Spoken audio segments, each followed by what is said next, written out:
It is my pleasure to introduce Dr. Batman Galich. Dr. Batman Galich is a formally trained medical doctor who received his medical education and training at St. Mary's Hospital Medical School of London University. He has spent most of his scientific life researching the link between pain and disease and chronic dehydration. He discovered the healing powers of water 21 years ago when he was serving time as a political prisoner in an Iranian jail.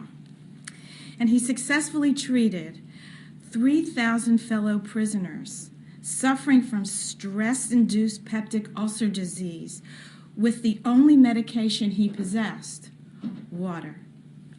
This is when he understood for the first time in medical history that the body indicates its water shortage by producing pain. Since his prison experience, he has focused his full time and attention on dehydration-produced health problems in the body.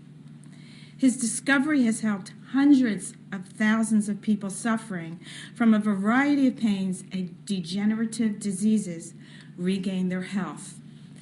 Dr. Batman Galich has presented his findings at several international and world conferences, and they have been published and peer-reviewed in a number of scientific journals.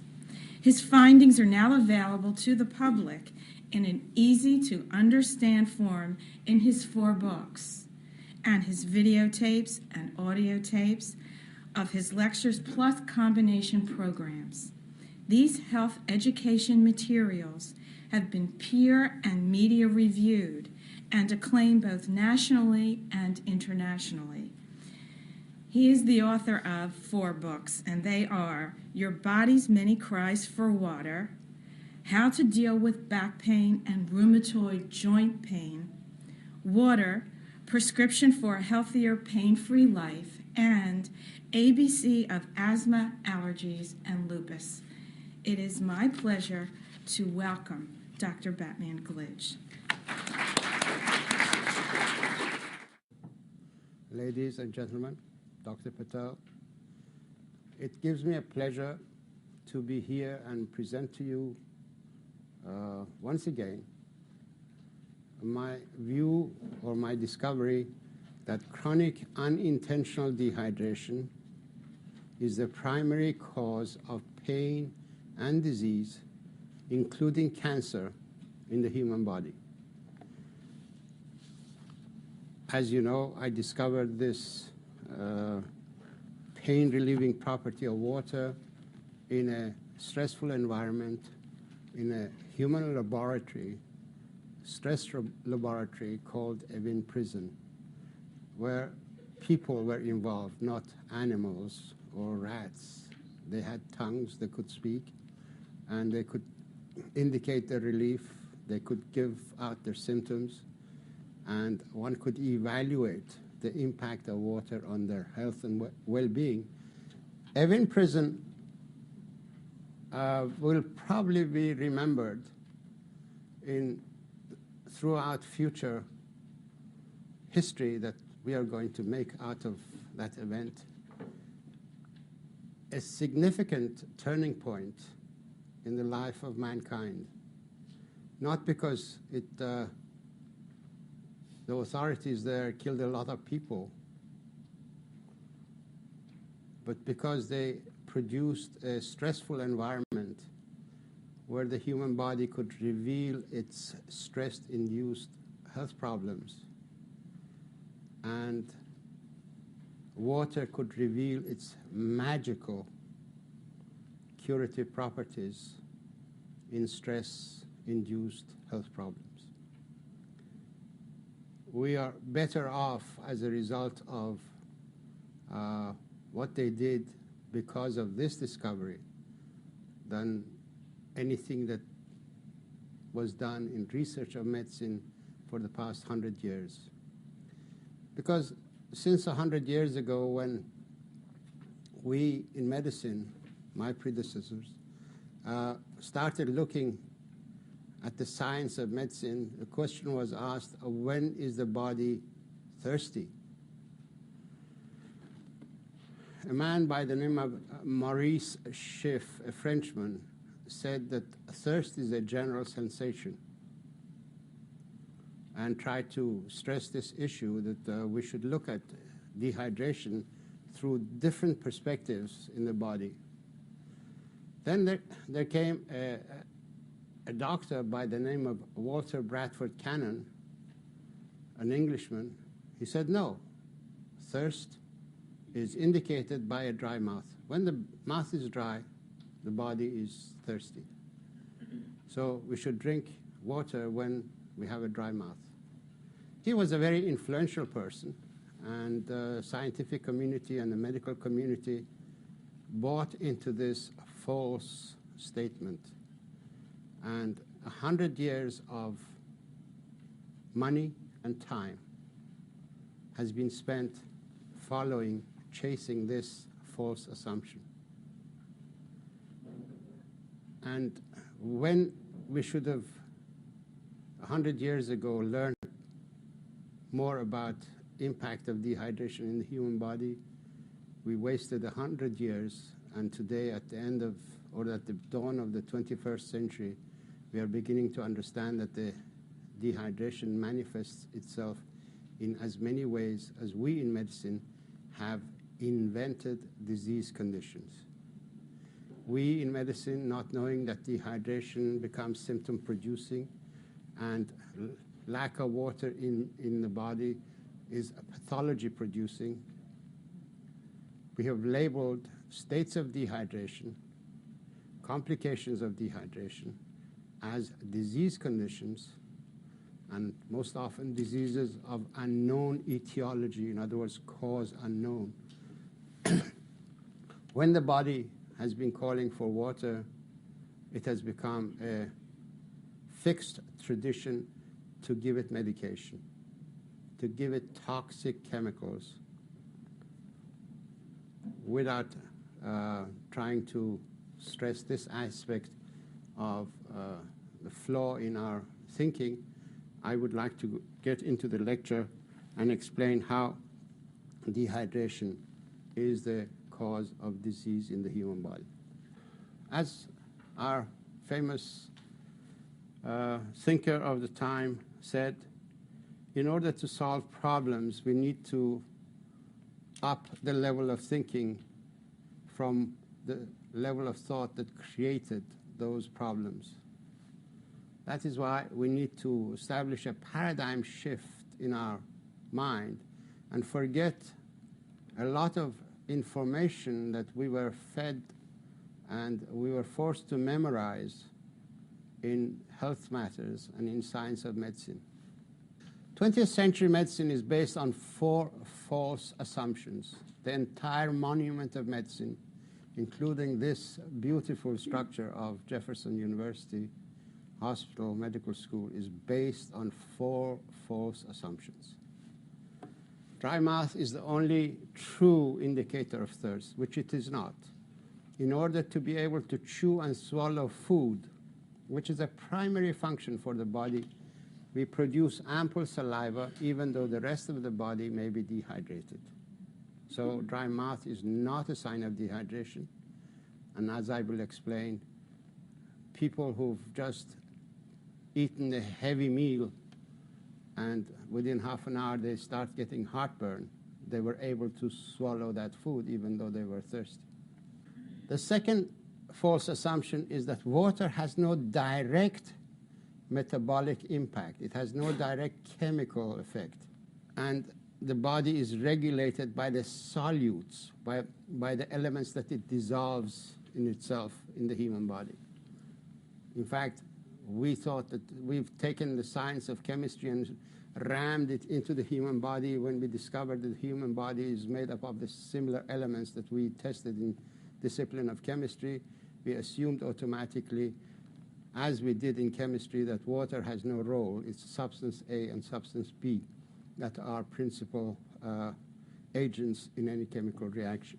But water has no direct role in itself, which is a wrong assumption. The third false assumption is that water regulatory mechanisms of the body are efficient throughout the lifespan of a person. We begin to lose our perception of thirst as we grow older, and we allow dehydration to settle in our body. So this is another false assumption. The fourth false assumption is that all fluids can replace the water needs of the body, which is wrong.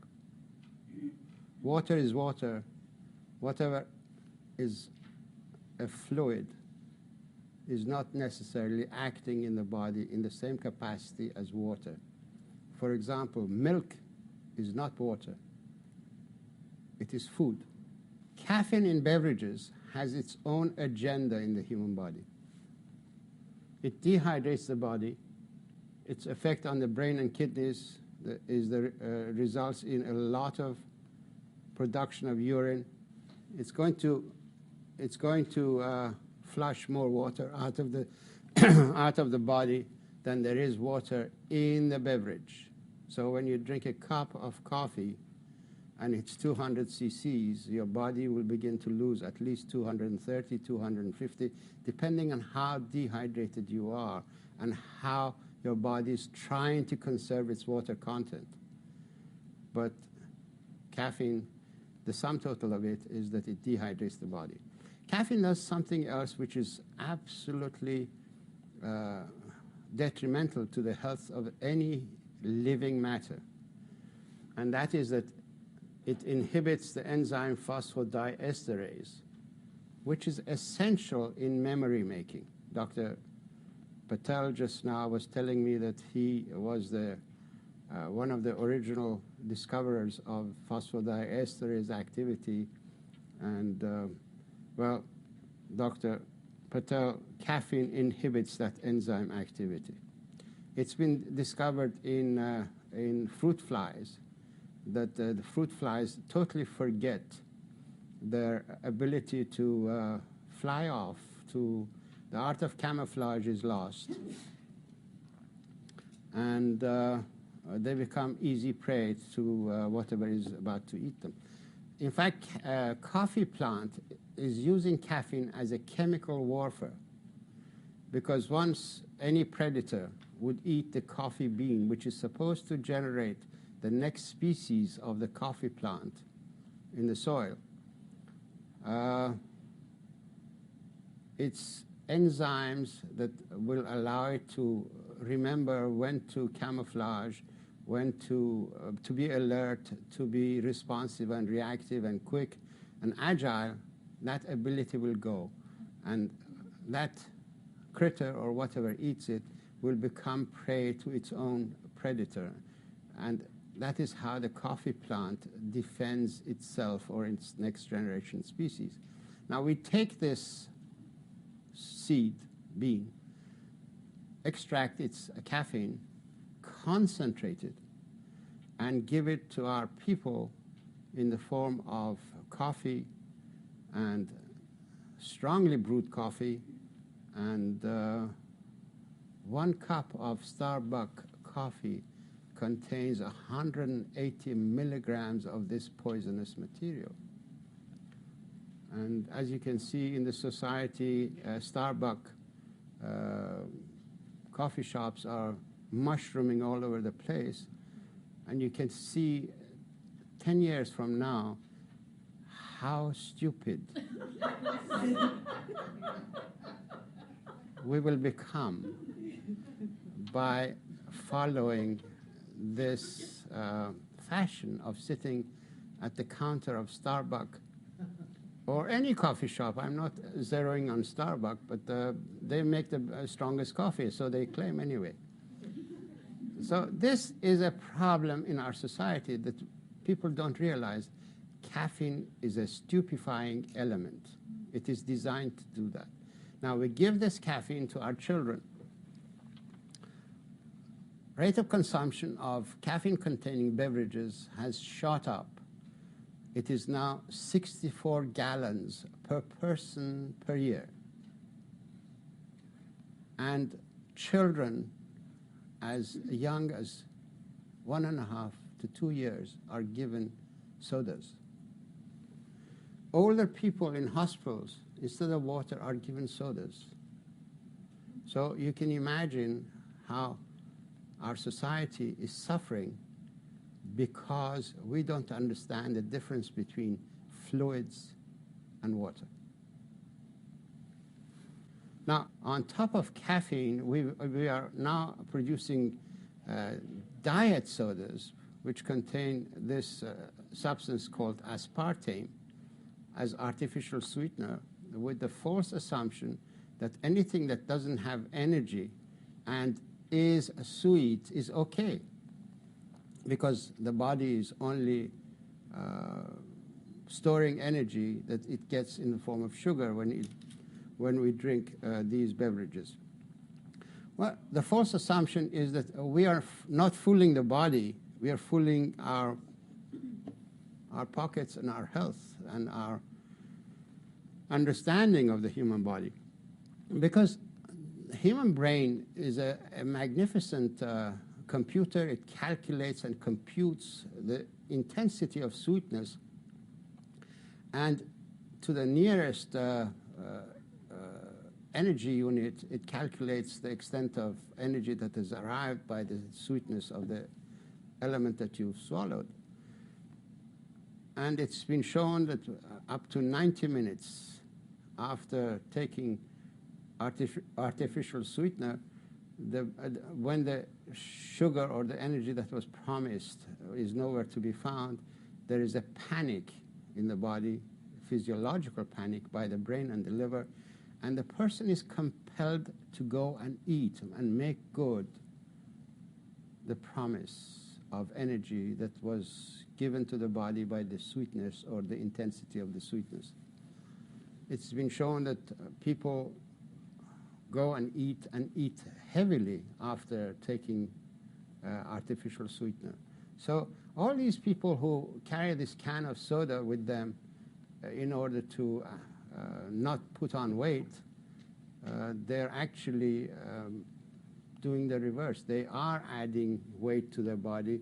Maybe that can of soda didn't have the sugar, but the food that they will eat within 90 minutes will have ample supply of fat-making elements in it. Artificial sweetener, aspartame, divides into aspartate, which is a directly neuroactive amino acid. It doesn't have to be converted to any other element. Tryptophan has to be converted to serotonin and the other elements. Tyrosine has to be converted to adrenaline, noradrenaline. But aspartate doesn't have to be converted to anything. It's directly active on the reproductive centers of the brain.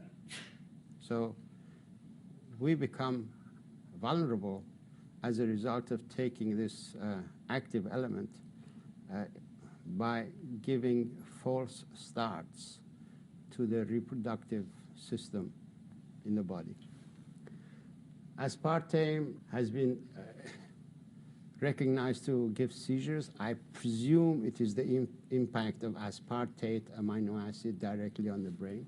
In the gut, aspartame divides into aspartate and phenylalanine, but 10% of the byproduct of metabolism in the gut is methyl alcohol and formaldehyde.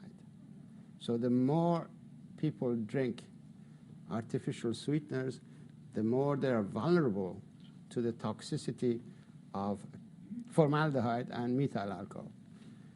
And it has been now recognized that this element is responsible for a lot of retinal damage and visual impairment. So artificial sweetener is directly involved in eye problems. And the next one is that a lot of people who take this material become oversensitive to sense of smell. These are only highlights of the impact of this artificial sweetener. Unfortunately, this element is used in over 5,000 recipes, and we are causing a hell of a lot of damage to our body by taking this artificial sweetener. As a result of these false assumptions, we've created modern voodoo medicine of the 20th century. We use biohazardous chemicals to treat dehydration of the human body. No wonder that recently there were articles, you've all seen them, that these prescription medications, even though if taken according to the instructions of the physician, make more than 2 million people sicker and kill a few 100,000 people every year.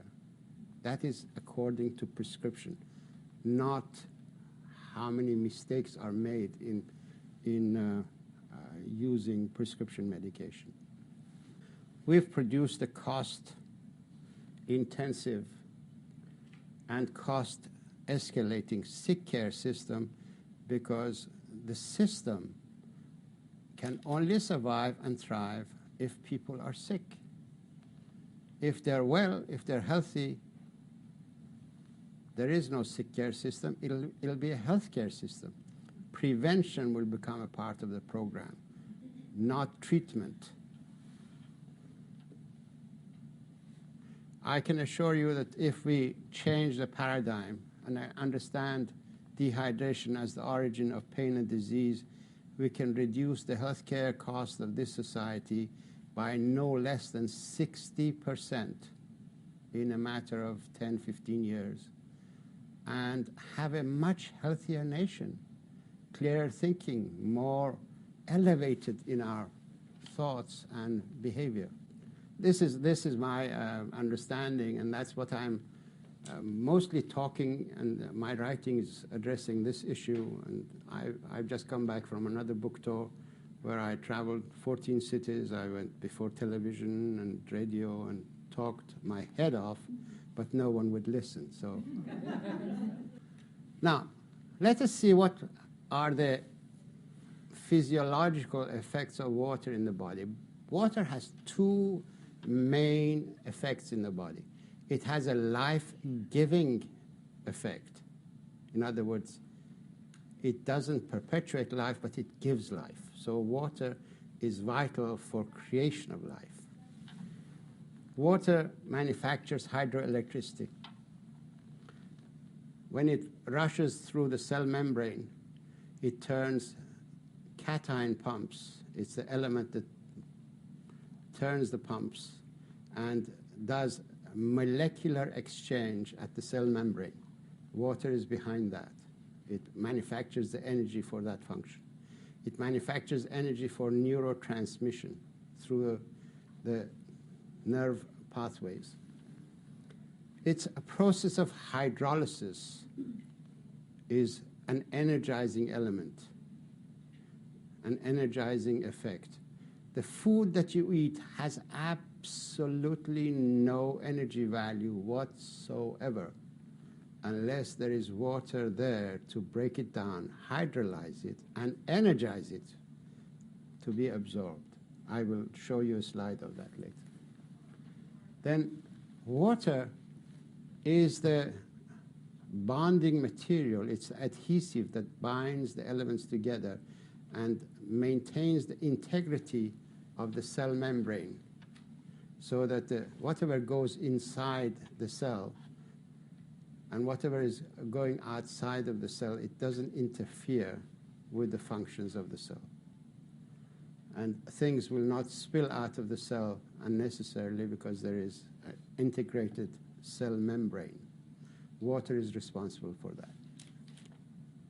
Now, this is research done by Philippa M. Wiggin.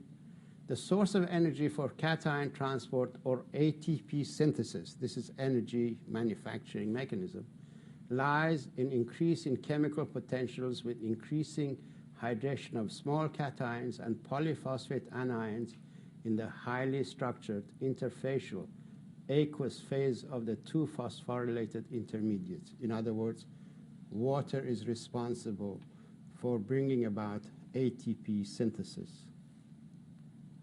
Water is the source of energy. Good, I'm glad. Who knew that? Who was it that knew that? Raise your hand. Okay. Now, also, water produces high heat of activation at the cell membrane. This is a very important information. Heat is a source of energy. We all know that, okay? The body has learned to use this heat generated by water when it rushes through the cell membrane and trap and bond or bind calcium molecules together. As you know, when you heat water, the calcium in the water furs on the side of the kettle. This is the property of calcium. When it sees heat, it immediately grabs its brother, another calcium molecule, and they hug each other. They unite and they bind. The body uses that heat in order to bind calcium atoms together. Because later on, the body also knows how to separate these brothers, calcium molecules, apart and release the ATP energy that is stored in the calcium bondage. So with this information, you all know now that your bones are primary reservoirs of energy. Dehydration will unlock this energy and release the calcium, and gradually the bone will begin to lose density. That's how osteoporosis begins. Okay? This is a very important piece of information, that dehydration is background to release of energy from calcium bondage, initially at the endoplasmic reticulum inside the cells, and subsequently gradually from the bone structure. Now, you all have heard of ATP. Magnesium ATP is the element that needs to be broken down for its energy to be utilized. Unless there is water available to hydrolyze it, that magnesium ATP has no energy value, because its energy content is only 600 kilojoule moles of energy. This is a unit of energy. But when it's hydrolyzed, it becomes almost 6,000 units of energy.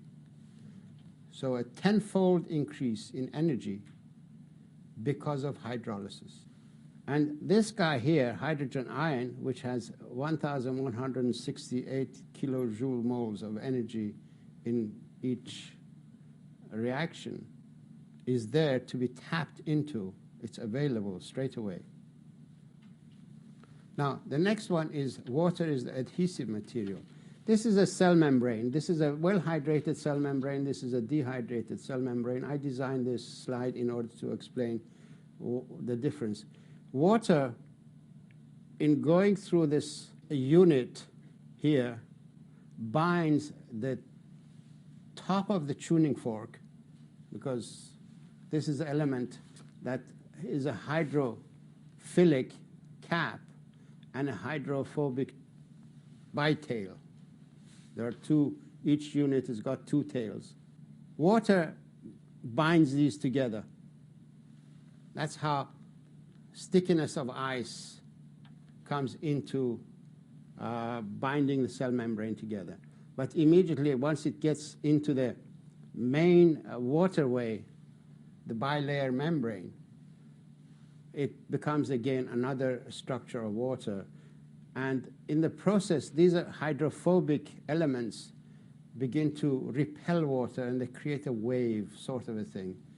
And in this waterway, in this moat area between the two layers, is where all the chemical reactions in the cell occur.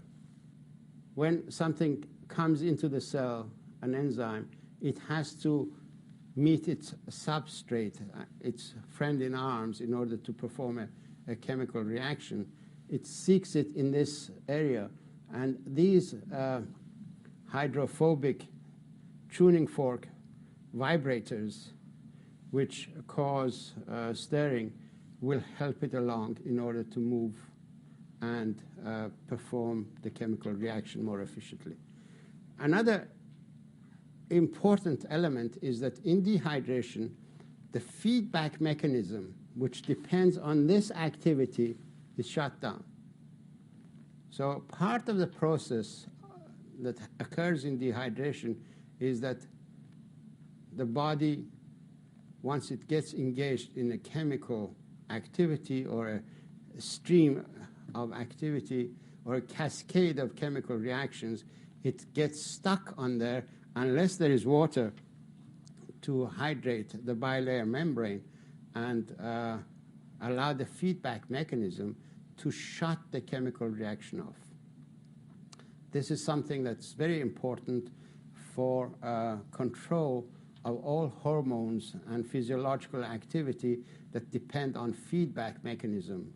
Water is vital for that function. Now, when there isn't water available, something still has to stick these things together. That's where cholesterol comes in. Traditionally, cholesterol is a clay-like material that sticks elements together. The human body or any living matter, including bacteria that don't have nucleus, produce lipids, cholesterol, to bind things together. And when bacteria go into inactivity and are preserved for years, that is how they've done it. They completely shut themselves off. And this moat-like area also gets shut off because the elements go into one another and prevent any float laterally, sideways, so that reactions don't take place. Now, medical science is stuck on this aspect of water. Water has life-supporting functions. They completely forgot about life-giving functions of water. We concentrated on water as a solvent, as a packing material, and a means of transport. That's why science of medicine is incomplete.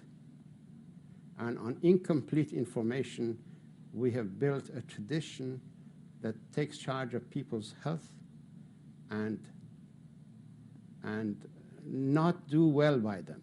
The brain is 85% water, and the rest of the body is 75% water. In fact, I have a reference here by John G. Watterson, who is a physical chemist, and he's produced the role of water in cell architecture and explained that a brain is 85% water. And he's explained how water gels things together, how it becomes sticky like ice. Water, when it's compressed to a thinness or thickness of 2.5 angstrom units, it becomes sticky like ice. Brain is 85% water, and it's 1/50th of the total body weight, and the body is 75% water, but the brain takes priority, and that's why it allocates to itself 20% of the circulation.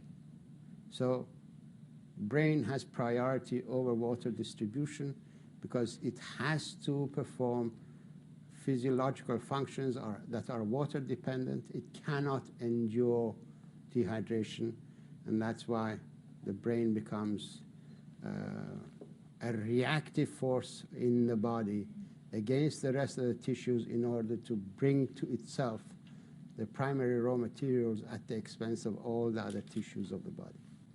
The human body is packed with probably, I haven't counted them myself, but I'm told there are 100 trillion cells in the body, approximately.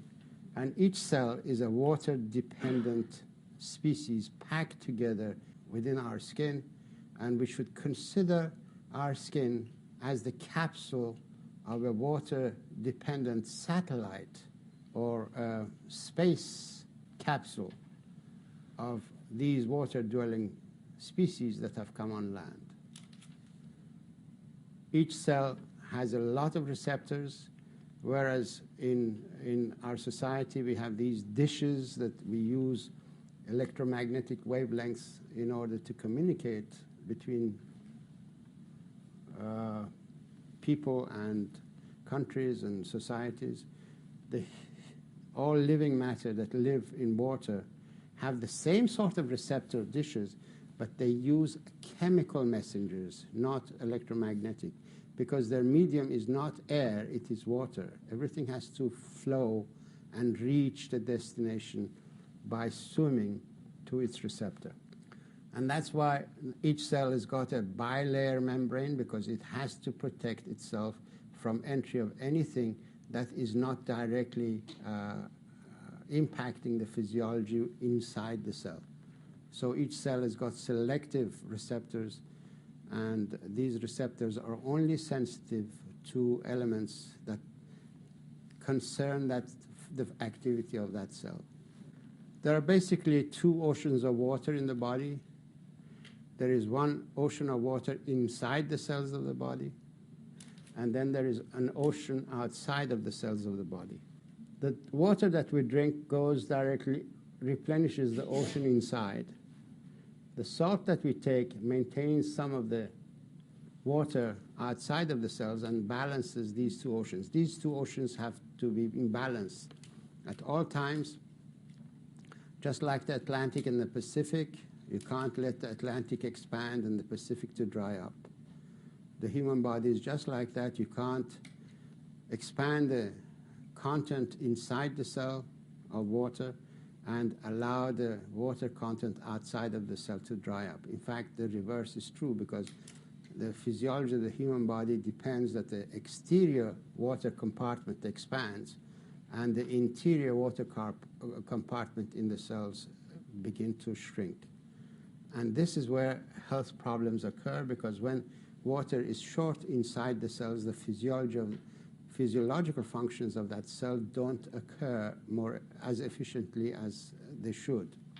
So that's why dehydration that settles in one or another area of the body becomes symptom producing because of malfunction of the physiology inside the cells.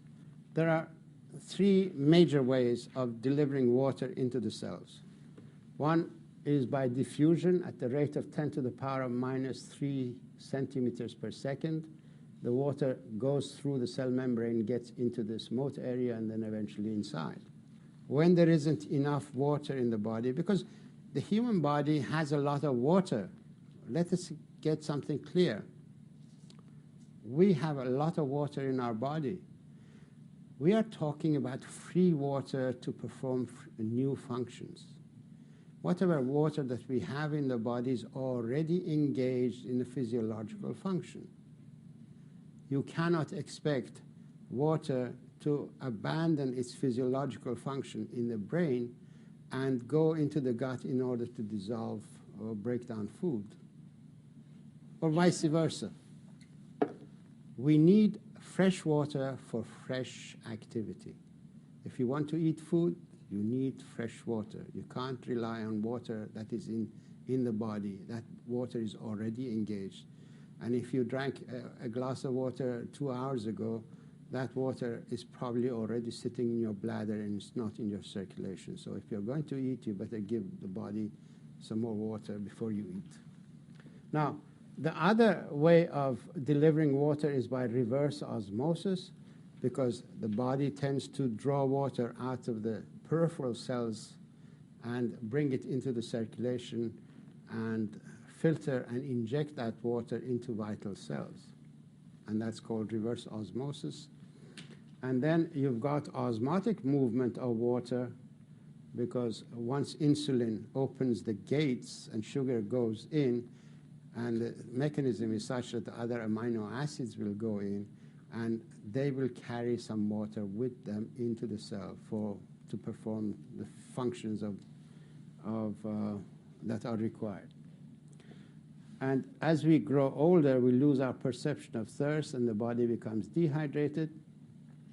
And if we make the stupid assumption that any fluid is good enough as in place of water, then we dehydrate the body even further, and that is how, in this area, diseases occur. This is a process of reverse osmosis. For example, brain cells, it's 85% water, needs water vitally because all its neurotransmission mechanisms depend on energy from water. Its flow mechanisms need water. So there is a substance, I call it a neurotransmitter, or some people call it a hormone, sits on its receptor and converts it into a shower head with tiny perforations of 2 angstrom units that only allow one water molecule to go through the holes, single file. No elements will go in, no other elements that are dissolved in the water that's in circulation. Only water will go through. Vasopressin also puts, as its name implies, it puts a pressure on the capillaries in the area and produces a constriction force to squirt water into the cell. When we become dehydrated, more and more we depend on this and the constrictive force. As a result, we shut down the capillary systems, and that is how hypertension begins, peripheral resistance because of dehydration and this method of water delivery. So when the body has to resort onto reverse osmosis as a means of delivering water into the cells, it has to up the pressure, the injection pressure more and more, and that's how we become susceptible to a rise in blood pressure. It has been shown scientifically that between the ages of 20 and 70, the ratio of water content inside the cells to water volume outside of the cells changes drastically from 1.1 and becomes 0.8. Less water inside the cells than outside of the cells. The cells at the age of 70 are shrunken, small. At the age of 20, they are more juicy. They are more plum-like. Here, they're prune-like. The water has been sucked out because of dehydration that is settled in the body, and somebody had to sacrifice its water content, and that is what happens. Don't forget, we are a satellite species that is in space travel. If we don't recognize our thirst and satisfy it, the body assumes that it's going through a dry patch of space and is not replacing its water, is not able to replace its water content. This is a drastic change, and this is where disease occurs. Because don't forget, when we drink water, it goes inside the cells. Don't you remember that?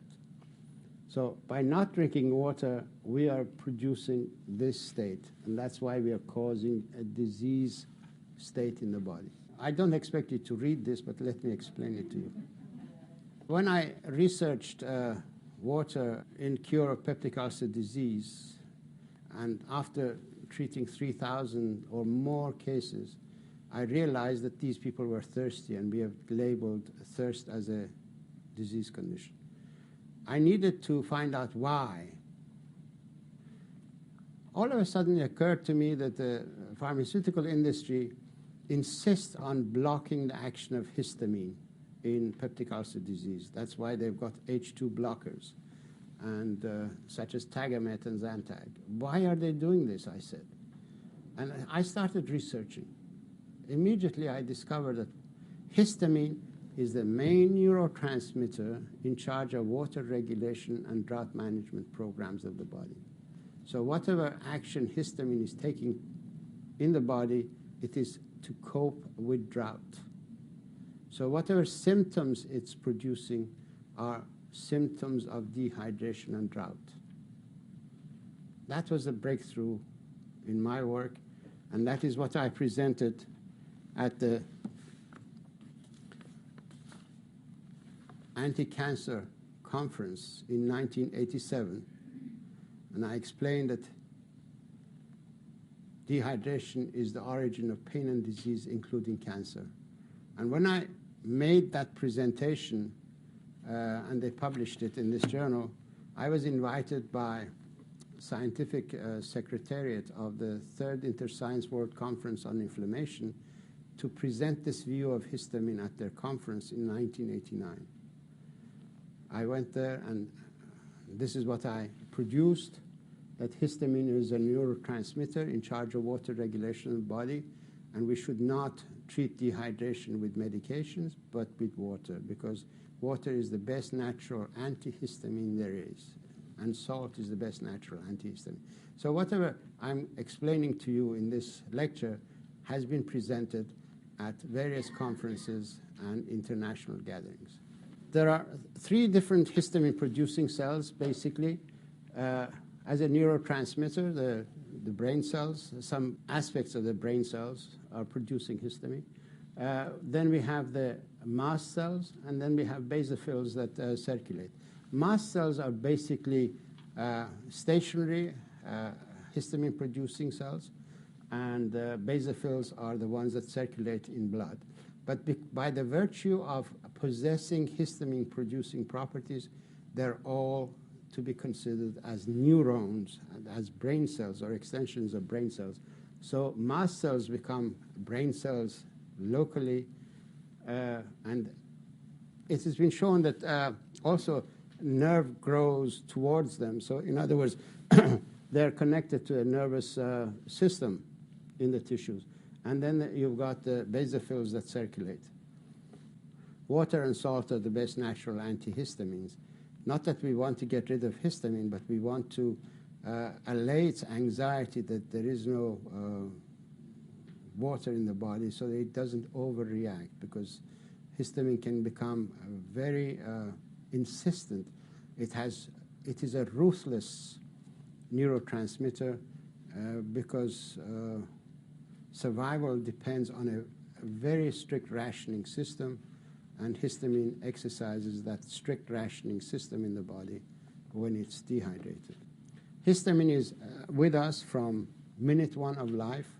This is a just fertilized ovum before it divides into 2 daughter cells in order to become 2 new cells that give life to a human body. This cell has got histamine-releasing properties. So histamine is a very important element in our lives from minute 1 of life. It regulates the cation exchange in the cell.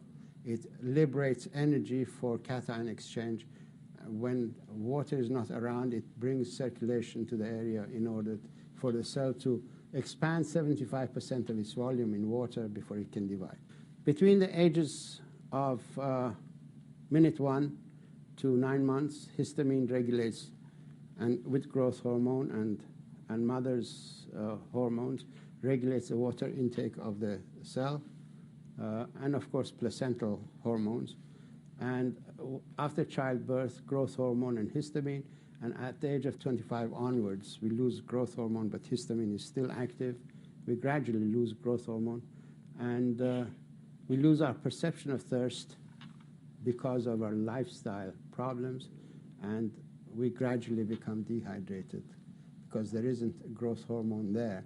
But if we stimulate, if we take water on a regular basis and stimulate a tryptophan transport across the blood-brain barrier and manufacture serotonin, growth hormone is directly under the influence of serotonin. So growth hormone production will continue as long as we are hydrated. So what is the message of all this? It's persistent dehydration that causes pain and disease in the human body. Persistent unintentional dehydration reveals itself in as many ways as we in medicine have labeled as disease conditions. The new medical truth is you're not sick, you're thirsty. Don't treat thirst with medication. Now the question arises, if someone had just arrived and hadn't heard me talking, and or they were stuck on a question that's been bothering them for some time, how come water and salt act as medication in so many health problems? The answer is because they correct persistent dehydration inside all cells of the body. In dehydration, by the way, these are slides that were, permission was given to me to use by Elan Sun Star from Hawaii. They're magnificent slides of water. And this artist has focused on water for some time and produced a lot of good slides. And I've been given permission to use them in this capacity. Most important amino acids are used as antioxidants in dehydration. You've seen these field johns or the toilet on board the planes. When there isn't water, they use these chemicals to deodorize and sanitize the refuse that enters into the thing when there is no drainage system. Field johns the same. In the human body, when there isn't enough water to wash the toxic waste away and carry it away from the interior of the cells and exterior of environment of important cells, something has to neutralize this toxic waste. The human body has learned to waste some of its own elements. Tryptophan, tyrosine, methionines, cysteine, and histidine become depleted as a result of dehydration, because some of these are used as antioxidants. They neutralize they take the brunt of the acidity and the chemical toxic, molecular toxic waste. Now, we come to the importance of salt, because we talked about water in the cell, inside the cells. Now, salt has to be there in order to expand the volume of water outside of the cells. And it has many functions. It is involved in nerve cell communication. Sodium-potassium pump is involved in transmission of messages throughout the body in the nerve pathways. It is vital for absorption of food. The sodium-potassium pump is vital for absorption of all the food elements. It clears lungs. It hydrates the lung tissue. It charge shields mucus, and mucus becomes watery and becomes much easier to get rid of. Prevents muscle cramps, because it takes the acid out of the cells, muscle cells. Also because it expands the circulation to the muscles, and the toxic waste can be washed away. So it is vital for cramps. It is vital for maintaining the structure of bone, because when salt is there, the body manufactures hydroelectricity and doesn't need to tap into the calcium bondage in the bone structure. Not only that, but bone is a reservoir for salt. It is, in fact, the salt crystals. 27% of the reserves of the salt of the body is stored in the bones. It is salt crystal that gives bone its firmness and hardness. In other words, osteoporosis and osteoarthritis eventually is caused by salt deficiency as we come. Salt is vital for sleep. Anytime you can't sleep, if you drink a glass of water and put a tiny pinch of salt on your tongue, you will fall into a baby sleep for at least 4 hours without any problem. I had an experience, so that you don't think that this is a very recent thing. In 1963, I went on pilgrimage to Mecca. I was brought up as a Muslim, but I believe in all religions, so I'm faithful to all of them. Because I believe in God, and they're all His teaching. They carry His teaching. Saudi Arabian government was reluctant to release the plane that had 180 people on board. They kept it on the tarmac in that hot environment for 4 hours. 3 hours into that delay, because don't forget we were there 18 days in the heat and we were all dehydrated as a result. 3 hours into this delay, all of a sudden I heard someone shrieking, "Oh my heart, oh my heart." And there was a doctor on board, called the stewardess and said that, "Please tell them that there is a sick person, they should send an ambulance." I immediately realized instinctively what had happened. There was containers with lemonade. I went and got a whole lot of salt and filled the whole glass with lemonade and added a lot of salt to it, shook it and gave it to him to drink. And he drank it, and within 3 minutes, there was no more pain. What had happened, because we were sitting still, the only part of his body that was moving was his chest cavity and breathing. He had had cramp of the intercostal muscles because of salt deficiency. We had sweated a lot of salt out of our bodies. And once I had replaced this water and salt in the form of lemonade, that cramp went away. So salt deficiency is a very significant differential diagnostic issue in a lot of heart problems.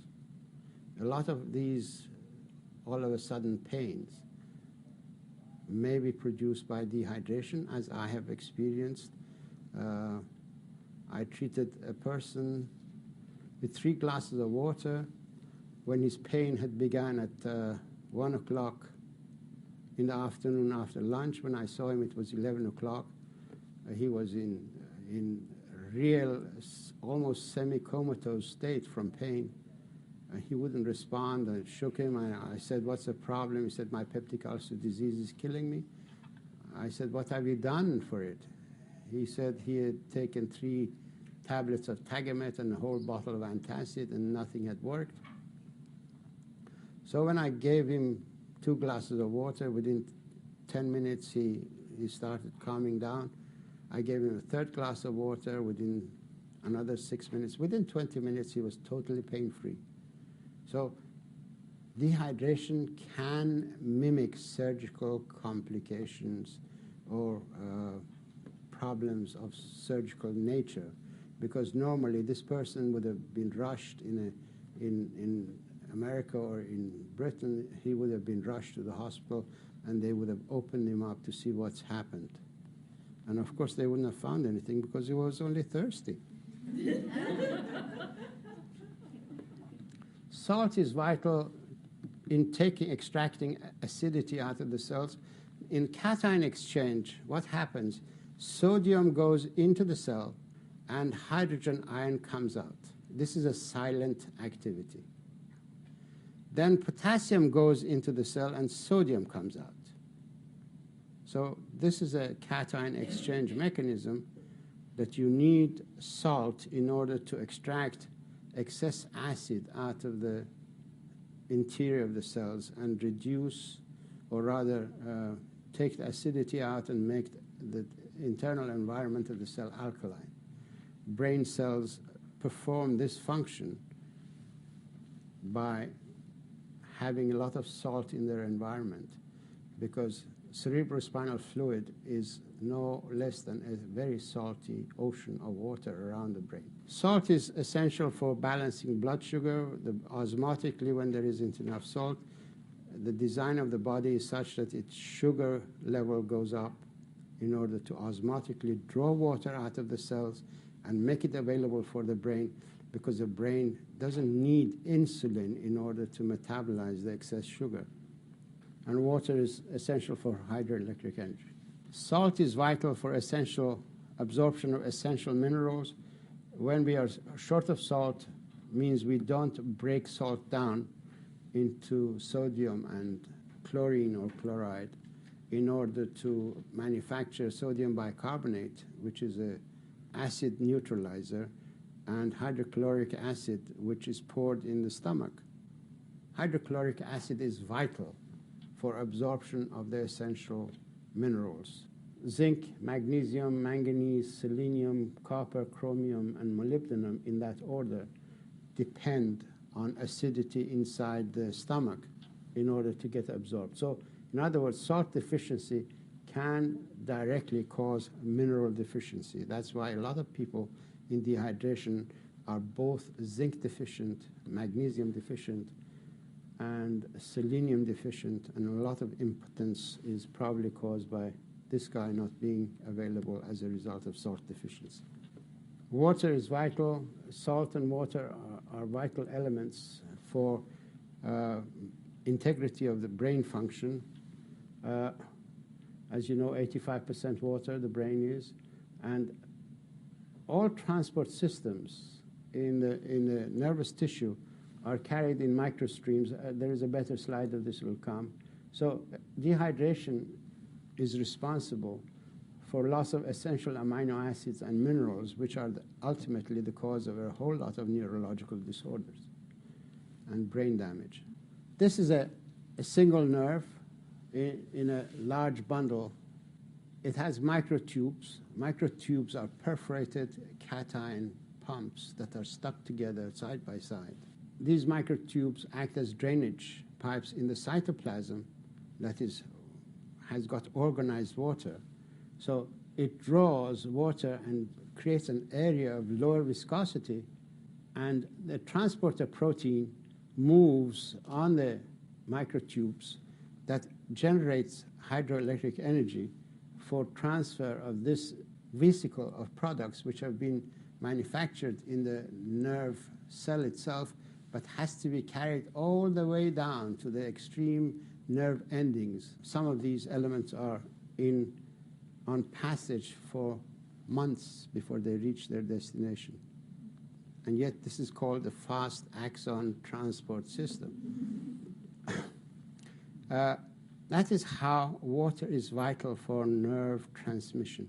You need to have the raw materials in position to perform a function. In dehydration, you deplete the raw materials that are required, and that's why people tire much more easily when they are dehydrated.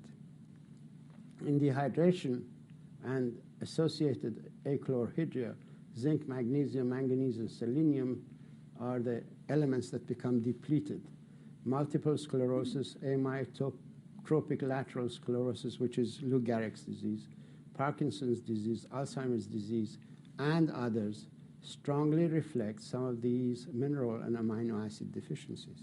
So dehydration and salt deficiency are primary elements that are required in order to prevent neurological disorders. If you want your parents, yourselves, not to suffer later on in life from Alzheimer's disease, remember, water and salt is probably the better medications for you, preventive medications, than anything you can imagine. And they're cheap, don't cost anything. Now, salt is vital for bladder control. How many of you know people who are truly incapacitated because they can't hold their urine? They always have to wear pads. Well, salt is probably the missing element, because a lot of people drink a lot of beverages that dehydrate the body and get rid of the salt. And salt is essential for smooth muscle to become strong.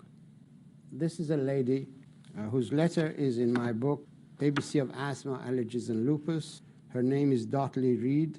She is a poetess. She's a very intelligent person. She delivers spare parts, 8 hours sits in the car and moves from one service station to another, delivers spare parts.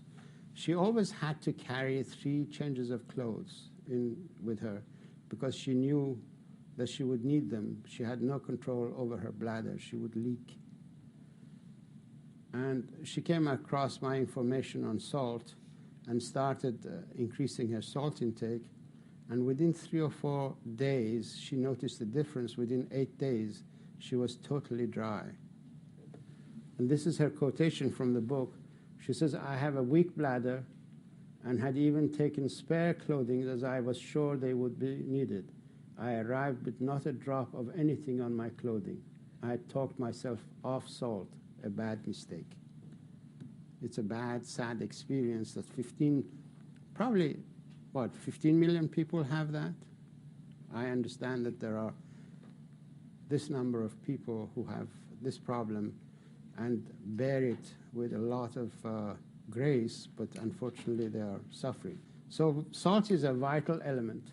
We come to the gist of what I had experienced in the prison because in prison we were all stressed and we didn't have activity, we were not able to move, we didn't have a proper environment of health. So I tried to find out what is the connection to dehydration. Then I realized that in stress, vasopressin is secreted, which I explained is a transmitter, neurotransmitter or hormone that operates the reverse osmosis program. Then we produce endorphin, which allows us to endure hardship during our stress. Then we produce prolactin, because prolactin is the element that is needed by the body in the reproductive phase of life in order to keep reproductive organs functioning. And then we produce cortisone release factor, because cortisone release factor is essential for mobilization of raw materials from the interior of the body when it's not arriving as a result of water intake and absorption of food. Then we also produce renin-angiotensin activity, which regulates the blood volumes and the vascular system volumes, which is actually directly responsible for absorbing more salt or getting more salt and developing a salt appetite.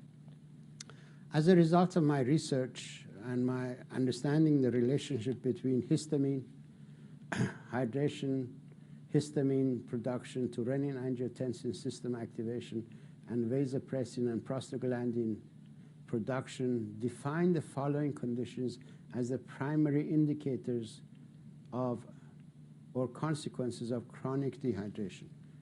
This is not a leap of faith, it's an actual fact that when you are dehydrated, those elements become secreted, and this relationship, because of our knowledge of medicine, have to be assumed to be produced by dehydration. Dehydration manifests itself in the body by 4 different ways. The perceptive feelings that the brain becomes aware of dehydration first and produces its own markers of dehydration, which we never understood. Then water rationing programs are the next indicators. And then we have crisis calls of the body for water and disease complications. These 4 stages of dehydration in the body are now understandable. We need to become more aware of them as we go along. And if we come across people who have these problems, we can tell them easily that they're not sick, they're just thirsty. Go and hydrate the body. Feeling tired is a sign of dehydration. When you haven't done a good day's work and you're tired, first thing in the morning you wake up, you're tired. You have no energy to get out of bed. You're dehydrated. Why? For 8 hours you've slept, you've respired water out of your body, because everybody loses about 1/4 of water through breathing. Water evaporates and leaves your body through the lungs. And you've perspired under the bedclothes, and you haven't drank enough water for 8 hours, but you've manufactured urine, which is sitting in your bladder.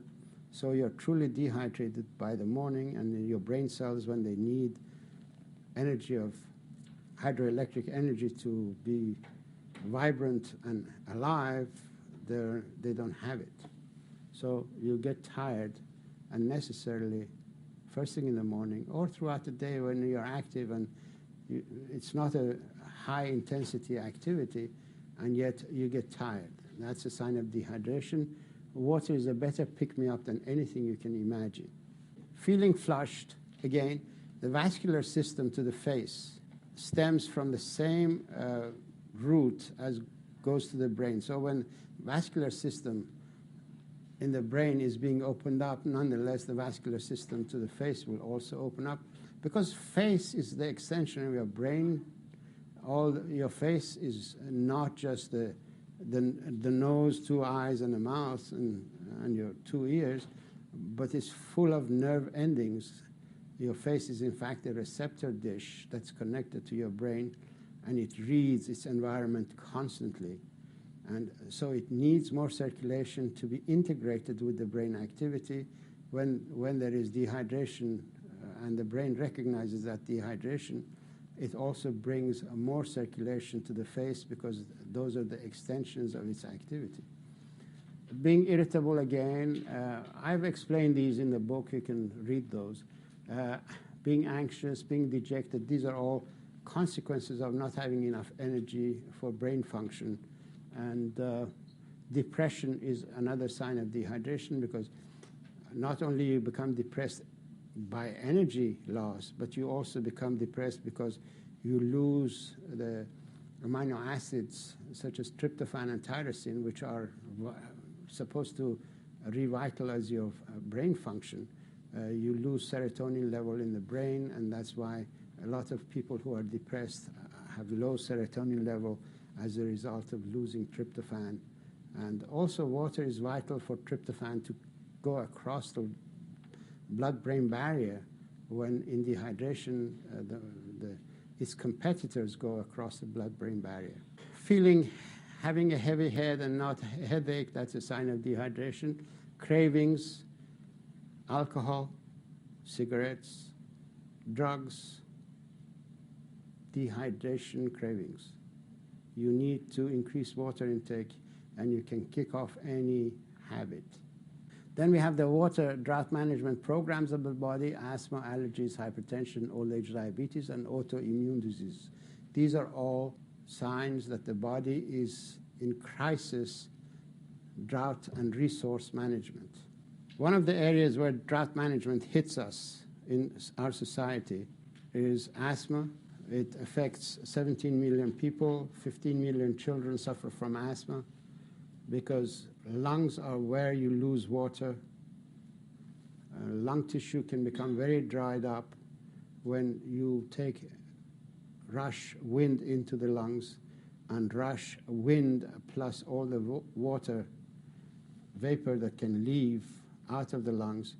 And unless there is water coming from the base to rehydrate the lung tissue, which is very delicate, and these air sacs are very thin membranes, could immediately become dried up and brittle, very much like washings that you put on the line in order to dry them up in the wind. The lung tissue can get dried up. So the body cannot allow the lung tissue to be damaged because you are not drinking enough water. In fact, you should drink some water right now. That water is no good in the bottle. It should be inside you. So the lung tissue shuts down. Histamine is the regulator. It shuts the bronchioles down in children because the bronchioles are very delicate and they haven't developed the cartilage structure yet to be firm. They tighten much more quickly, and that's why 15 million children suffer from asthma.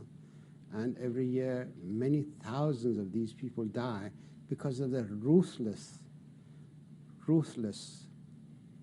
action of histamine, that it does not understand that this action will kill the person. It's been trying to tell that person for some time that you are dehydrated. That's why initially there is a cough in asthma, not being able to breathe properly, and then you continue to run, eat, and without hydrating the body, and eventually you precipitate an asthma attack. Whereas if with the initial cough of asthma, people begin to drink water, that cough will go and asthma attack will be aborted. In fact, as soon as there is shortness of breath with asthma, a glass or two of water straight away and a tiny pinch of salt on the tongue will abort an asthma attack much better than any of these inhalers. Hypertension, 66% of the water loss is from inside the cells, 26% is from outside of the cells, and only 8% is from the vascular system. But the vascular system tightens up, it closes its capillaries, and that's why we develop a resistance effect in hypertension. But that 66% water loss is the damaging factor. In hypertension, there is reverse osmosis program going on, and that's what hypertension is all about. When the resistance increases, more force has to be brought to bear in order to force the water into the cells. And this drought management program and reverse osmosis is what the body is engaged in. We need to facilitate it by giving it more water and giving it more salt to expand the ocean of water outside of the cells so that this reverse osmosis program can take place much more easily in the meantime until we build up enough water that it can go through the cell by process of diffusion. Pancreas is another water distribution organ.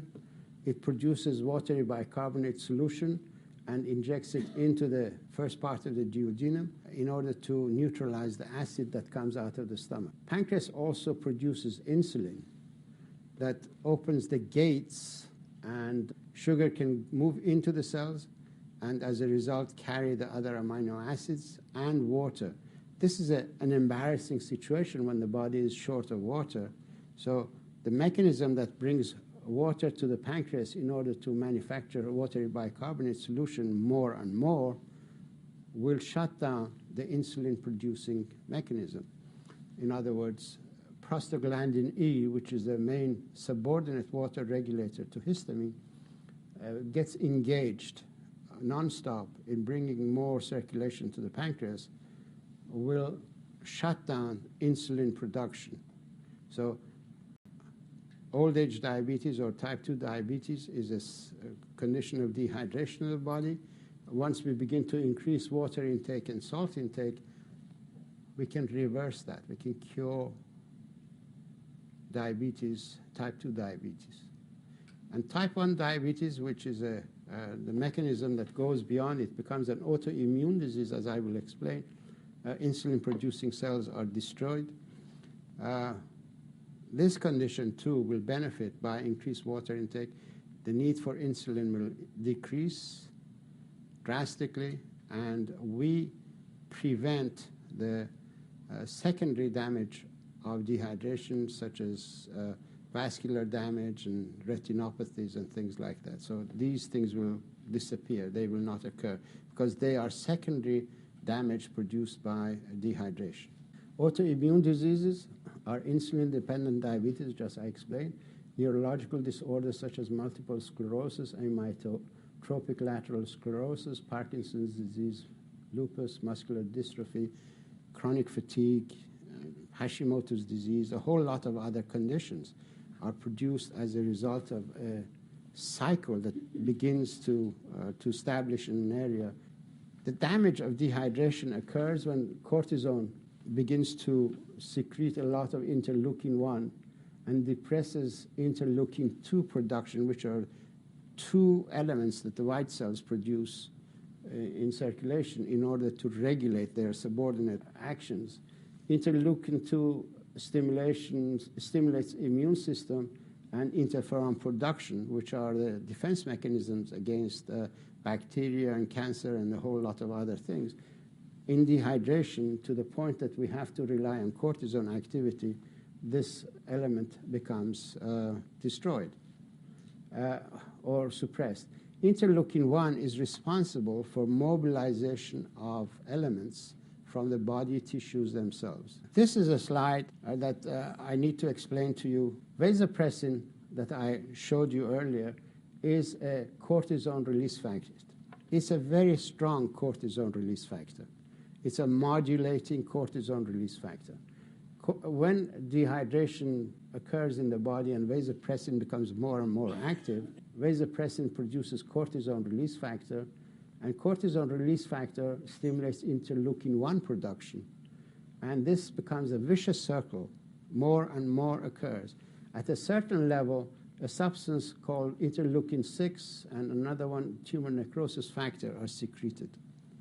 These are the elements that take cells out of the system, they break them down, they fragment the interior of the cells, and the nucleus is broken down into segments that are refloated into the system and picked up by other tissues as primary raw materials that have already been manufactured in one or another capacity. It's like when a car is broken down, you take the carburetor of one car and put it in another car. These elements that are broken from the DNA are being used in other capacities. Now, interleukin-6 and tumor necrosis factor stimulate proteases in the body, and this is a part of the remanufacturing process. But if it gets stuck on the job with dehydration, it continues to the point of producing DNA damage and RNA damage and fragmenting more and more cells. At a certain level of fragmentation, the segments of the DNA that are produced or RNA that are produced have unfortunately been labeled as viruses, slow viruses, such as HIV, such as Coxsackie virus in chronic fatigue. In AIDS, when they cultured the cells that are producing AIDS, they gave the cells interleukin-6 extensively and harvested the virus. So they were fragmenting the DNA. That's what interleukin-6 does. It does it actually in insulin,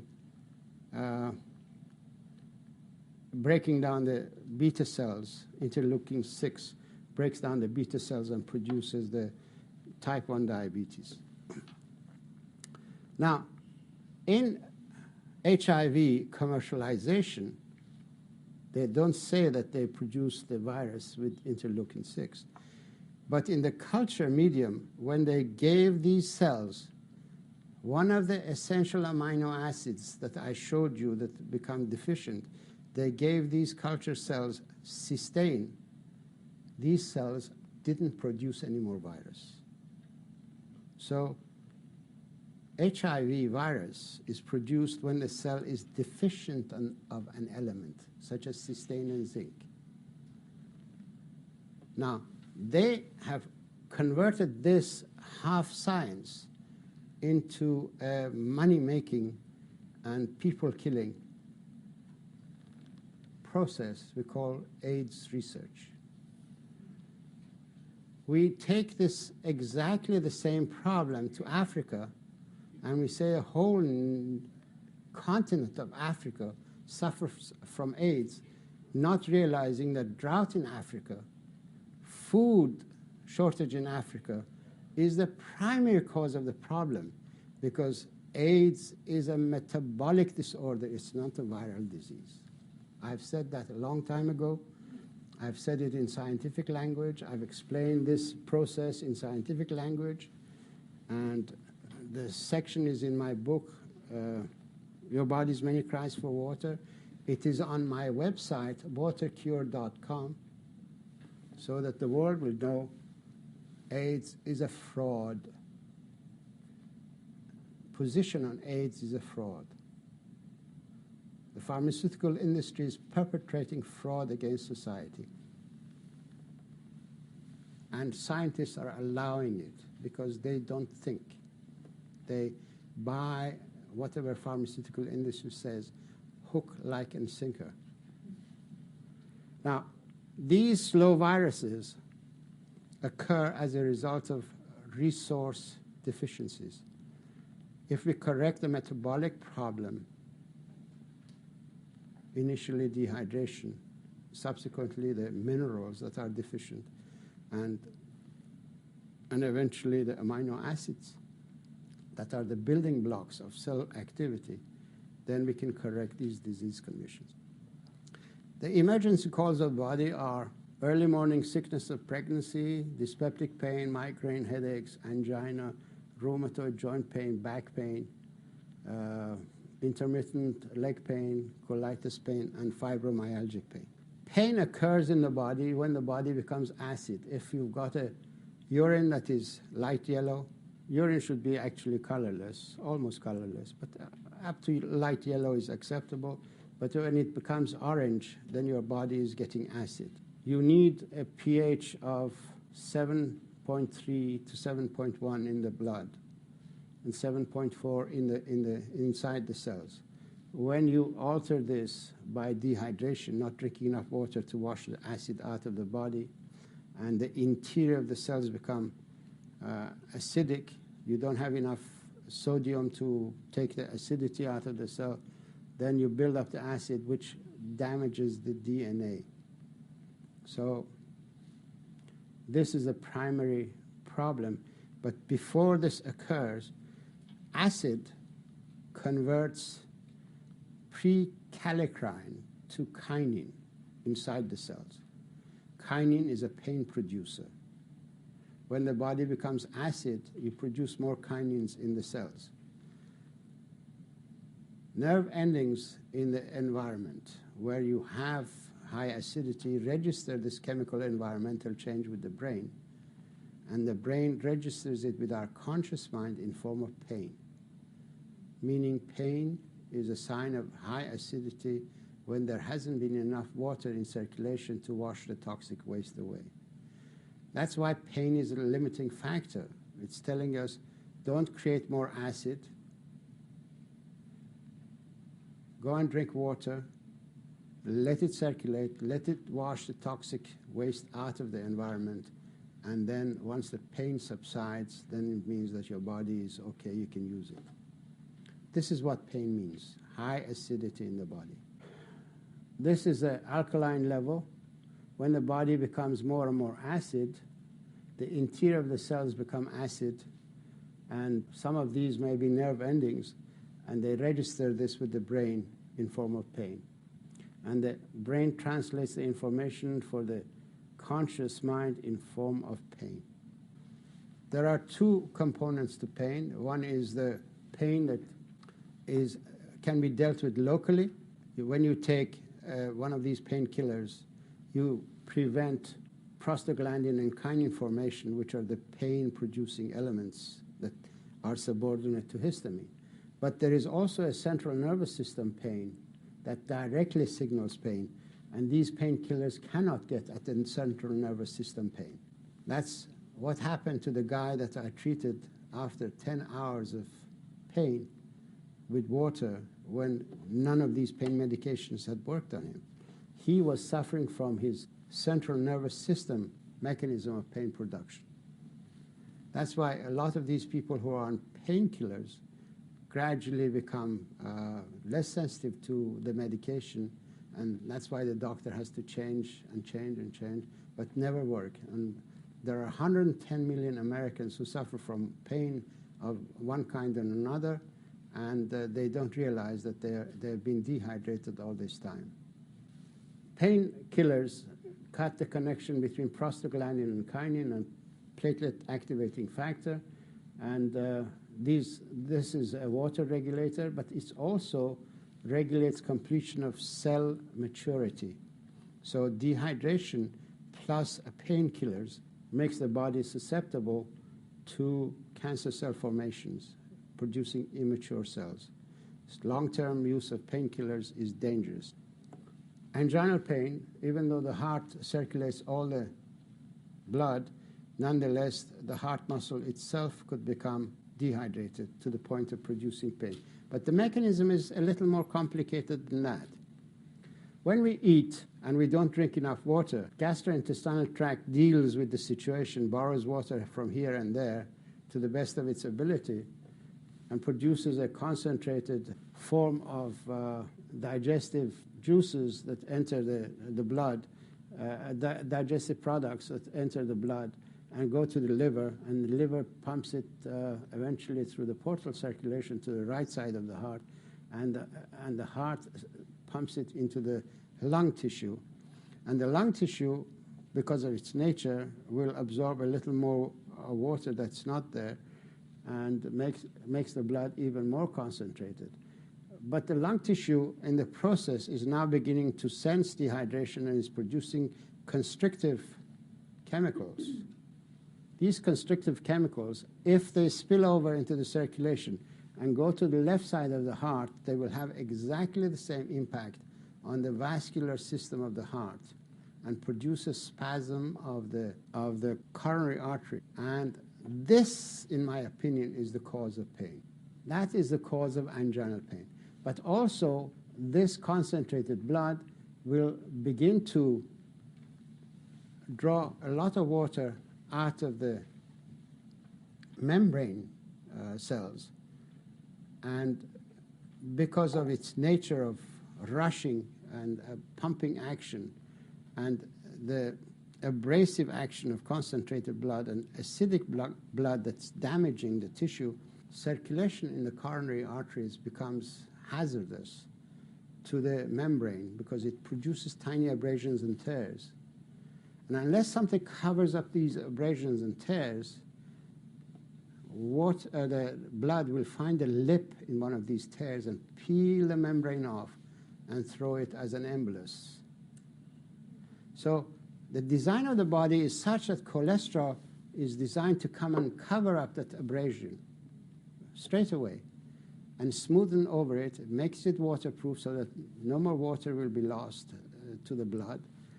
And this low-density cholesterol that does this is actually saving your life. There is no such thing as bad cholesterol. The body does not make bad cholesterol or bad elements. That's hazardous to its own survival. The medical community doesn't understand this and buys into the slogan of bad cholesterol and the pharmaceutical industry's fraudulent use of society as cash cows for its products is pushing the use of cholesterol-lowering medications. They fail to explain to the society that we measure the level of cholesterol in the body in the blood that we take out of the veins of the body. And nowhere in the history of medicine is there a record of cholesterol ever having blocked the veins of the body. So if this bad material was going to spill over and stick to the walls and block the system, it should do so more readily in the veins, because the vein flow is a float mechanism. It flows upwards. It's not pumped. And in this situation, the cholesterol would be able to stick to the wall more readily, but it doesn't. So that is not the function of cholesterol. Cholesterol is saving our lives by being the grease gauze, the adhesive bandage that sticks to the tears and wears and tears of the arterial system that are produced by concentrated acidic blood that rushes through these elements.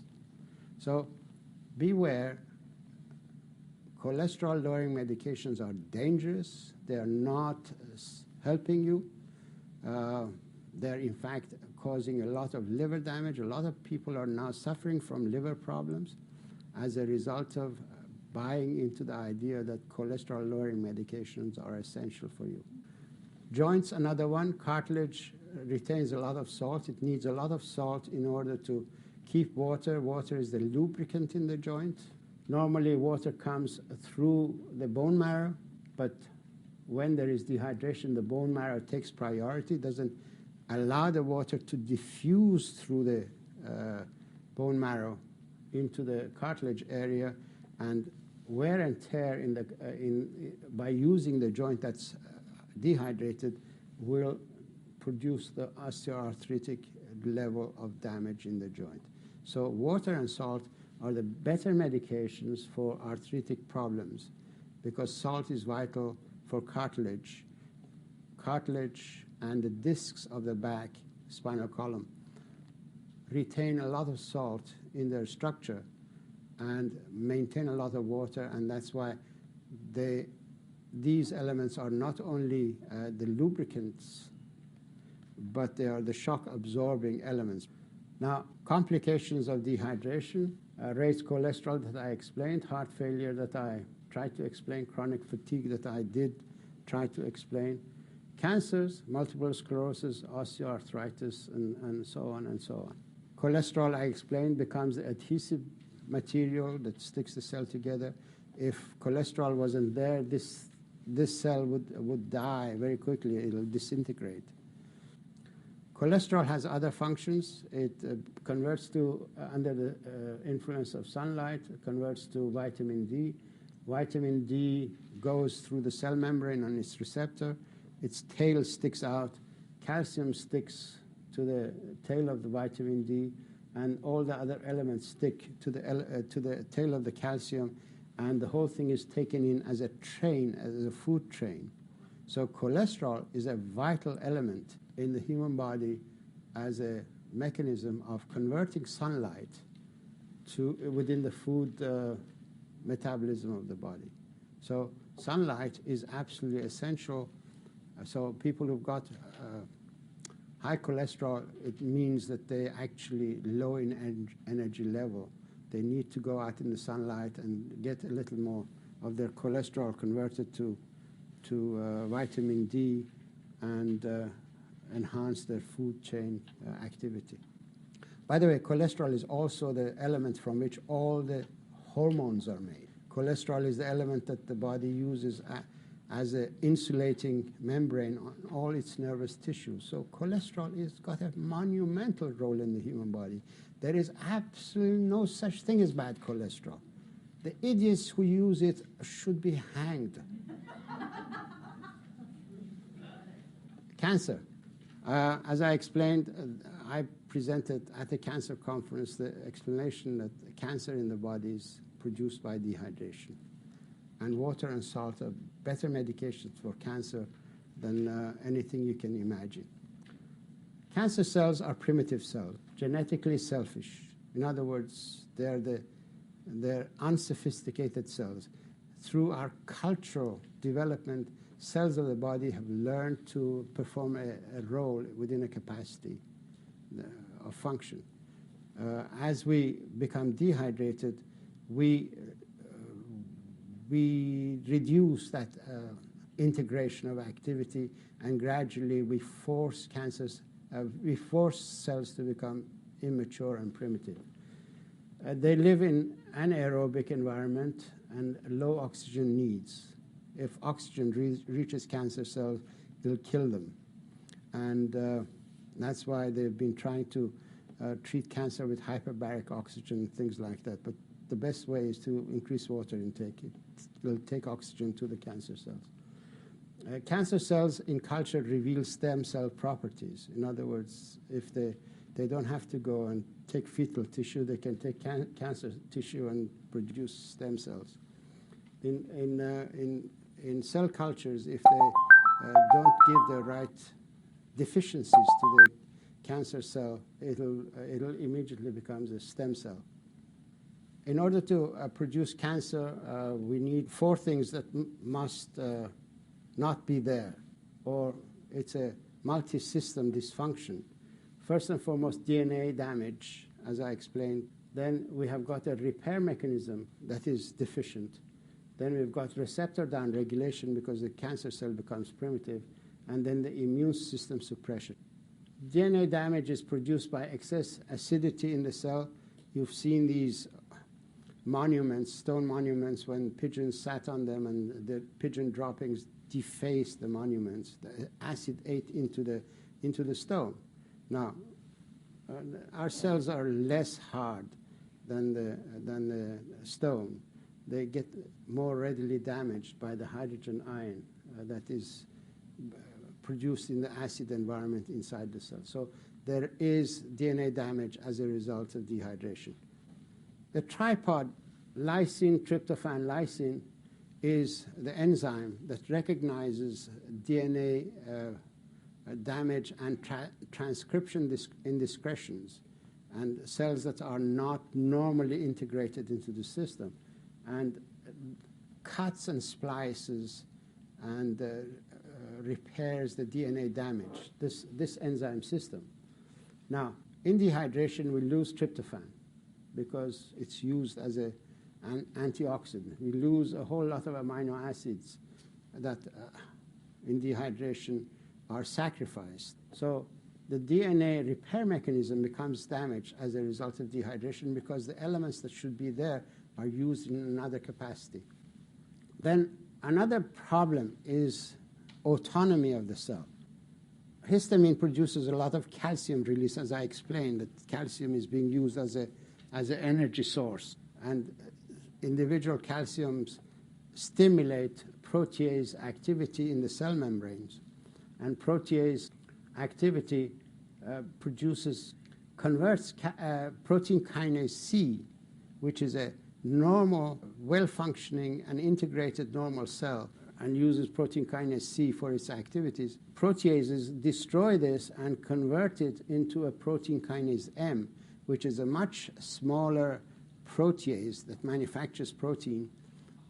And this, unfortunately, is an autonomous protein kinase. It doesn't obey commands from outside. Stop producing more of this. The cell doesn't recognize its boundaries. It doesn't have any inhibitory actions on it. It constantly begins to replicate. This is unfortunately as a result of excess calcium activity in the cells. Receptor downregulation, I showed you earlier that all cells have got receptors in their fluid environment. They need that receptor in order to communicate. In dehydration and lack of resources, these receptors are not manufactured anymore. So the cells don't become integrated anymore. They are less integrated. And as a result of that, the cell becomes autonomous. There is no controlling mechanism to stop it from excess activity. Then we've got the interleukin-1 activity, which continues to break down tissues. Interleukin-2 activity is suppressed, which is vital as a mechanism of defense. Interferon production is suppressed as a result of dehydration. So we have three of the elements that can cause cancer that are produced in dehydration. Andrew Bowman is a 42-year-old gentleman. This is a very historic case history. He is probably the first one that will show you how dehydration in the fourth dimension of time, dehydration that initially revealed itself in childhood and by the age of 40 produced a whole host of damage in the guy and eventually caused his problem.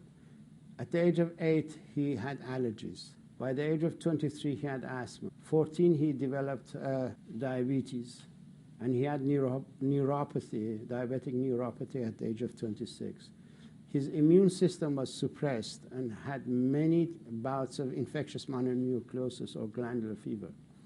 Eventually developed a lump under his skin on the left side. Biopsy in 1995 showed lymphoma. Gallium test revealed lymphoma all over his body. He was glowing with lymphoma tissue. He searched high and low, eventually came to Mr. Bob Butts, who lives in Wilkes-Barre, Pennsylvania, who is one of the guys who spent many hundreds of thousands of dollars of his own money in spreading my information to the 600,000 community of Northeast Pennsylvania. He advised Andrew Bowman to go on the water cure. In 95, he started the water cure. In March of 96, he went for a gallium test. There was no cancer tissue left anywhere. And he is now 6 years cancer-free. He's one of the guys who's going around and teaching a whole lot of people about dehydration and lymphoma. Breast tissue is the water fountain for the newborn. It has to be primed all the time. One of the things that keeps it primed is prolactin. As I explained, prolactin is a stress hormone. It's not in itself a stress hormone, but in stress it becomes more and more produced. It has been shown that prolactin activity can produce mammary tumor in mice. Now, prolactin is activated, excess of it, in dehydration, stress, and aspartame, artificial sweetener, can cause prolactin increase, and that is why we develop cancer. In more and more of cancer in our society, not knowing that there is a connection between breast cancer that's rising in the society and consumption of diet sodas. This is Dr. Lorraine Day. I've got her permission to show this slide. You can go to her website, drday.com, and see the same thing. And she developed cancer of the breast, did a lumpectomy, but cancer was all over her body. She's a doctor of medicine herself, She was 15 years the head of orthopedic department of San Francisco General Hospital. She's a magnificent doctor, a surgeon. But once she developed cancer, she realized that she's absolutely no hope with her orthodox or the method that she used to treat cancer herself, because she had seen the result of chemotherapy, X-radiation, surgery, and whatever, and cancer was never cured that way. So she decided to go into alternative medicine. She started taking a lot of vegetables and changing her lifestyle, gave up medicine. In fact, she was forced because she became so sick that she was bedridden. All this time she was taking alternative routes. Then someone sent her a copy of my book, and she read it, and all of a sudden the whole thing dawned on her why she had developed cancer. She started increasing her water intake to about 16 to 20 glasses of water a day, plus the diet. Within 3 or 4 or 5 days, she felt much better, and within 3 weeks, she was able to get out of bed and walk, and she's never looked back. Her cancer has disappeared. This is an older picture of hers. She's now 7 or 8 years cancer-free. And this is her statement. Dr. Batman-Gillich's discovery regarding water was critical to my recovery. I could not have recovered without it. Wells Jackson, Air Force officer in Germany, in 1999, develops routine test, shows 4.6 PSA. Biopsy confirms that he has cancer of the prostate. Comes to Walter Reed in January of 2000. Biopsy PSA is by then 5.7. Walter Reed again tests him, and they confirm tumor. He does not buy into the idea of chemotherapy and X-radiation or seeding or surgery, and opts for hydration in place of the January. His PSA came down to about 3.5 within 3 months. Then he went back onto his old lifestyle of drinking beer because he was in Germany, drinking a lot of coffee because he's got 3 coffee plantations, and PSA went up. I told him that he can't do that. He needs to make his body alkaline instead of acid. So he listened to me, fortunately, and within a month, his PSA came down again to 3.5, and he's been 3.5 when he was again interviewed or tested at Walter Reed, and he was totally cancer-free. He was told to go home and come back in a year's time without anything. So water and salt are better medications for cancer treatment than anything you can imagine. Why do we develop cancer of prostate?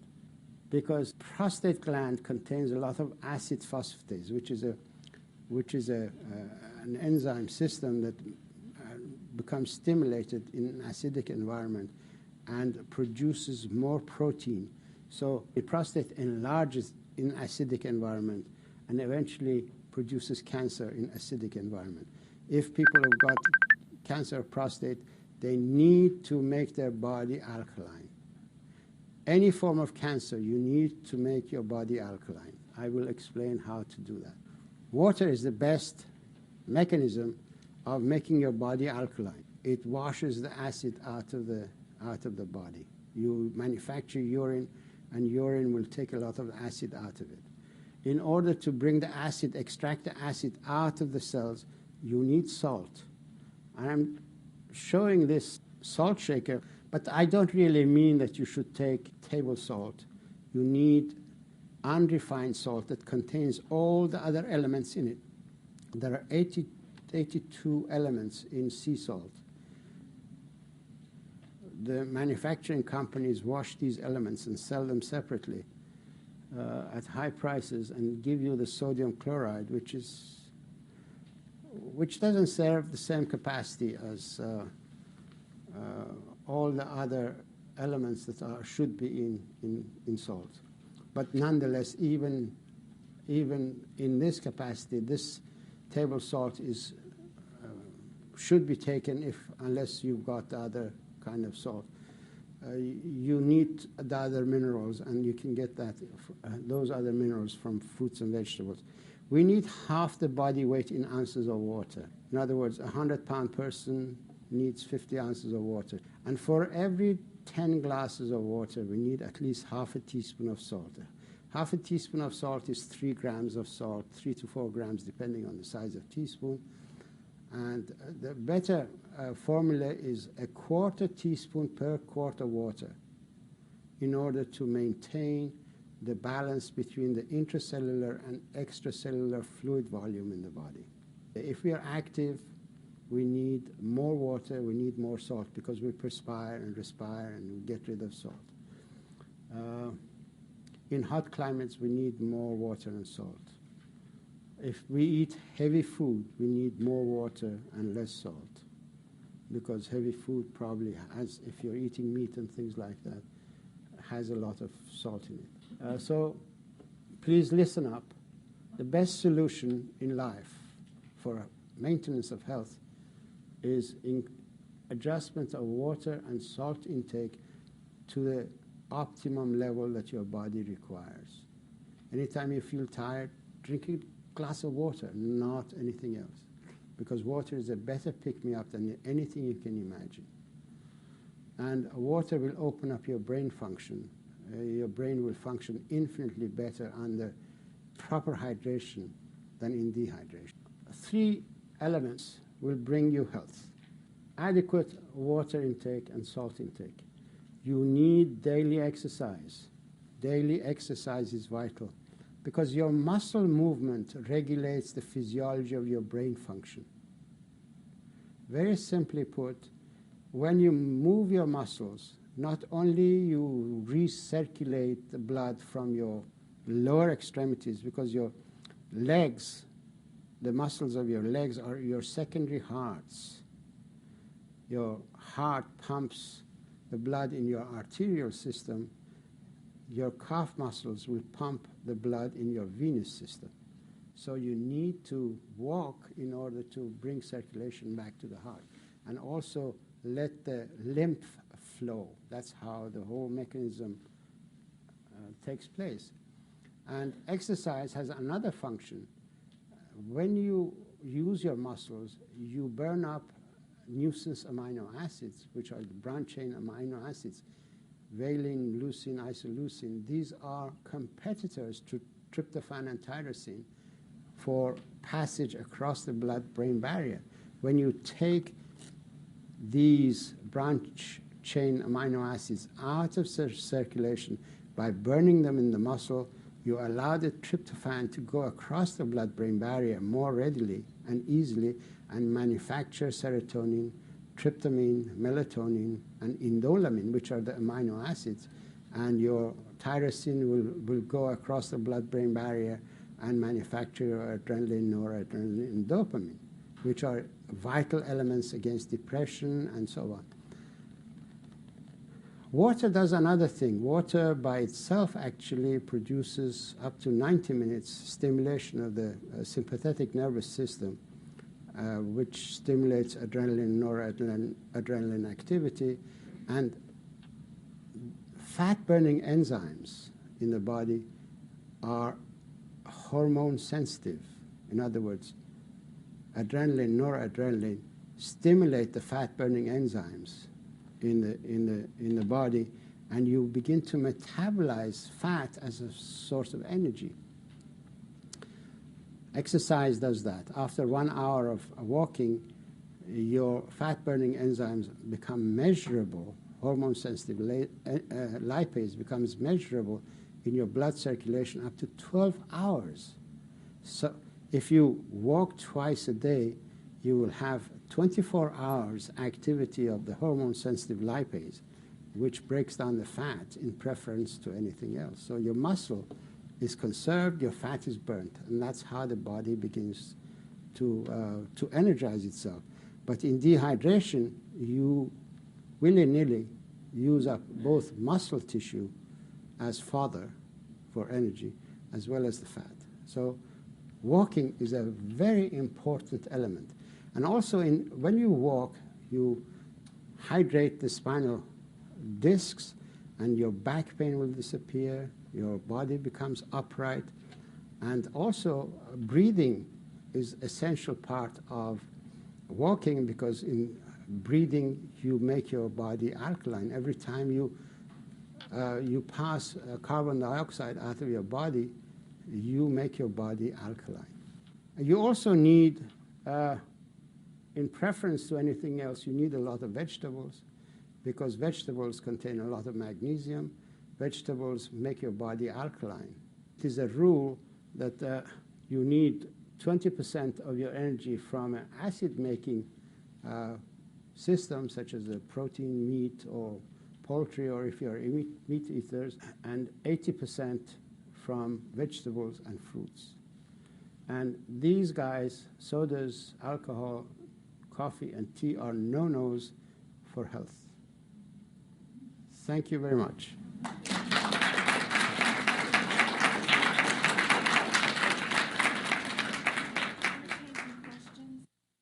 I've worked in numerous nursing homes over the years, and I've seen a lot of patients with stroke and high blood pressure and a lot of different ailments that I've heard the doctors would probably consider what you're saying kind of controversial. Heresy. They wouldn't call it a contradiction. They'll call it sacrilege. They'll say he's a heretic. He should be quartered. He should be shot. He's robbing us from our income. In addition to that, they've always said that high blood pressure is one of the silent killers of black people. And the idea of using salt, I'm one of those people who have a sort of a low salt diet, and I'm just curious, how much salt would be appropriate? Standard requirement of the body is at least 3 to 4 grams of salt a day as a minimum, because your body has a mechanism of retaining salt. But if you don't give it enough salt that it could retain, then your body can become salt deficient.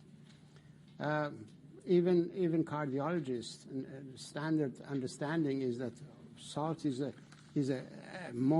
most important element. In fact, in the handout that I've given you, there is a recent report published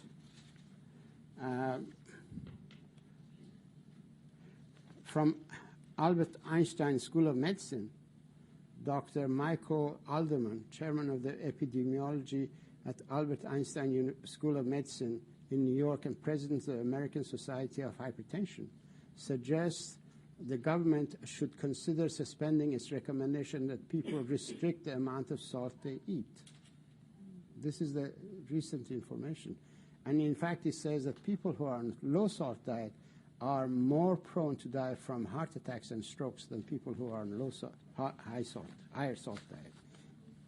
You have a copy of this? Yes, I do. Thank you. Well, read it. That's the information that you need, because there are a lot of us who are ignorant in medicine, but very vociferous in our ignorance.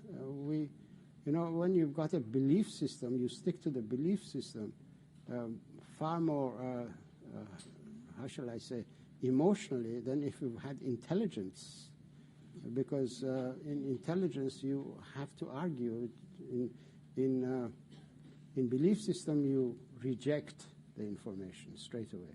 So a lot of doctors are rejecting my information because they are acting on belief system and memory that the pharmaceutical industry is installed or the brain has been programmed with. And if you've got a computer, you know that it only functions with the memory it's got and whatever program it's got. It cannot accept anything new unless you install that material intelligently in it. How does increasing the body's free water content physiologically decrease the craving for alcohol and cigarettes? Very simple. Increasing your water content of your body. When you've got cravings, you're secreting a lot of endorphins. Okay? Your endorphins become satisfied infinitely better with water and salt than with the material that you're taking, the substances that you're taking. Very simple. It's a very simple mechanism. in fact, there was a lady who became an alcoholic and virtually sank to the level of a gutter, you know, and completely drunk with children. She started abusing her body and becoming abused by others. And her father gave her a copy of my book, and she had realized that she wants to change, and water managed to do that for her. And within a few weeks, she became totally no cravings for alcohol, and she picked up her life, and now she's a very successful business lady without any problem. She got a car and took her children, went from Las Vegas back to California, and is now very successful. If you like, we can send you a copy of the letter she wrote. Water and salt will cause cravings to go, because your body translates dehydration in a way that you have interpreted it as satisfying with something that will produce the endorphins. Okay, alcohol will dehydrate your body and produce a lot of endorphins. You become addicted to your own endorphins, whereas your endorphins should be stimulated by water and salt, which are the natural elements to your body. So you virtually select a substitute for endorphin secretion, but without correcting the problem, and that's how you gradually become deficient of so many things, such as tryptophan, tyrosine, that you require in order to be an integrated person, to be, how shall I say, not aggressive, but purposeful. You need these elements. But in dehydration, you lose those elements, so you lose your sense of purpose.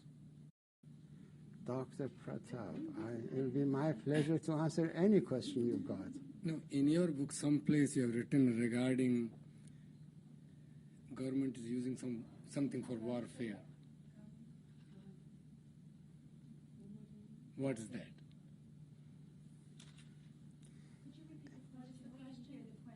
I'll repeat. He's referring to a research that has been done by a doctor, and he's come to the conclusion that electromagnetic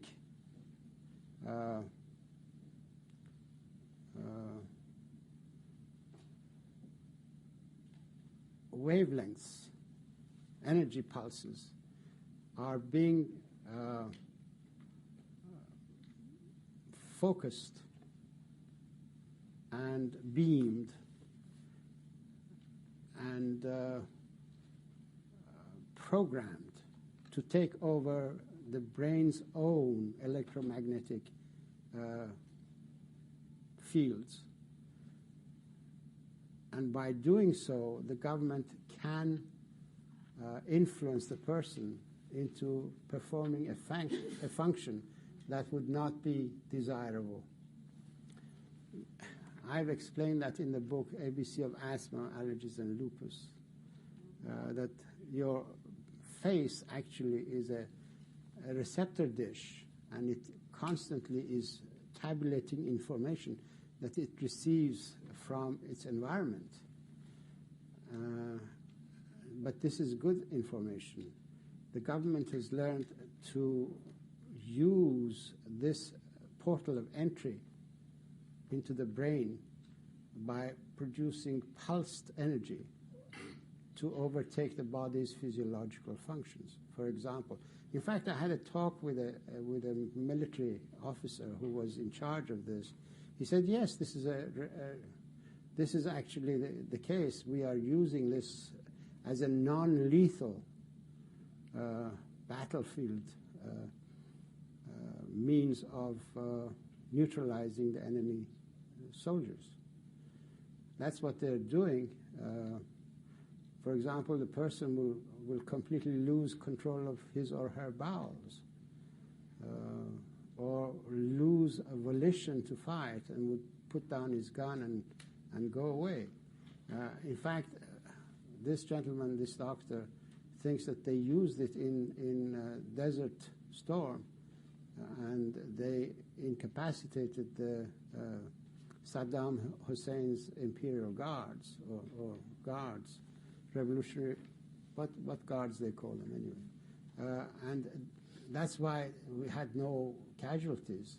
These people put down their guns, and all of them came out as with their hands up. This is a way the body can be used, and its normal functions overtaken for an ulterior motive and a purpose. There's a doctor by the name of Julia Ross who wrote a book on the diet cure. She's out in California. She's been using amino acids to help Indians on reservations become less addicted to the substances that they're addicted to. So is there a need to increase your intake of amino acids while you're trying to balance out your diet, or is water and salt enough? No. That's why I explained that you need to alter your metabolism. You need to take a lot of fruits and vegetables and proteins in order to correct the imbalance that occurred as a result